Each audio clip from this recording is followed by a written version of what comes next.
নমস্কার বন্ধুরা, রূপর রান্নাঘরে সবাইকে স্বাগত। তো আমি আজ রান্না করবো পাঁচমিশালি শাক দিয়ে ঝাল রান্না। তো আমি কড়াই বসিয়ে দিলাম। কড়াই বসিয়ে দিয়ে এবার কড়াই আমি তেল দিয়ে দেবো, সর্ষের তেল। তো তেলটা একটু গরম হোক।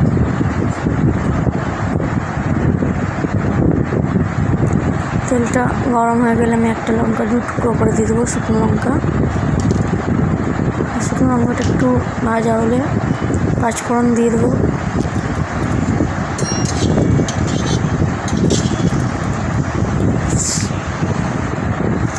পাঁচফোড়ন দিয়ে দেবো।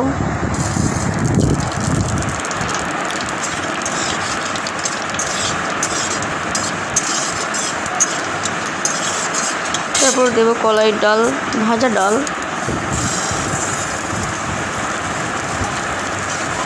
তারপর দেবো 4টে কাঁচা লঙ্কা চেরা,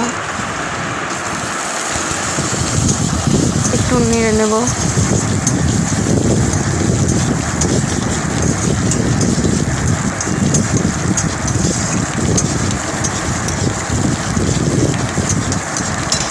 এবার দিয়ে দেবো শাকটা কুচি করে কেটে নিয়েছি। শাক দিয়ে দিলাম, সব দিন নেড়ে চেড়ে। তারপরে দেবো একটু হলুদ আর লবণ স্বাদ মতো।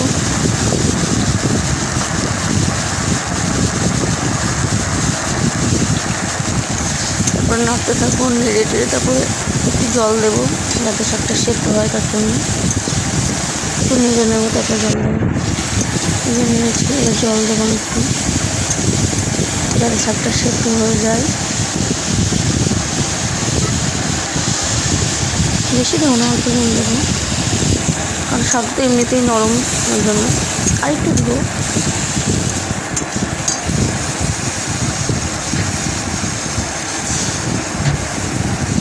দিয়ে ঢাকা দিয়ে দেবো, শাকটা সেদ্ধ হতে দেবো আমি।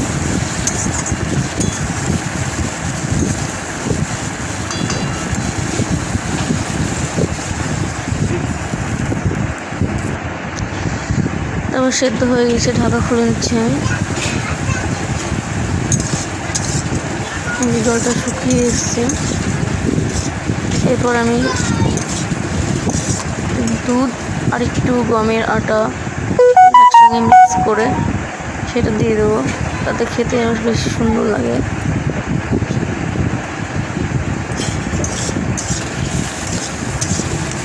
জল শুকিয়ে এসছে, আর ময়দা আর দুধটা দিয়ে দেবো।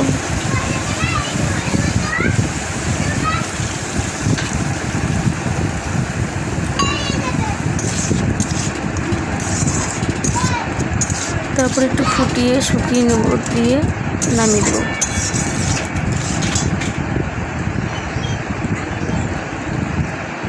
দেখো শুকিয়ে এসছে, আর একটু নাড়বো।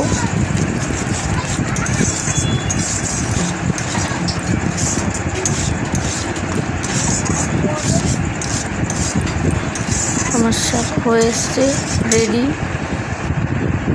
একদম আমার শাক হয়ে গেছে। কেমন লাগলো আমার রান্নাটা আজকে কমেন্টে জানিও, আর আমি চ্যানেলটাকে সাবস্ক্রাইব করে দিও। তো আজকের মতো এখানেই, টাটা।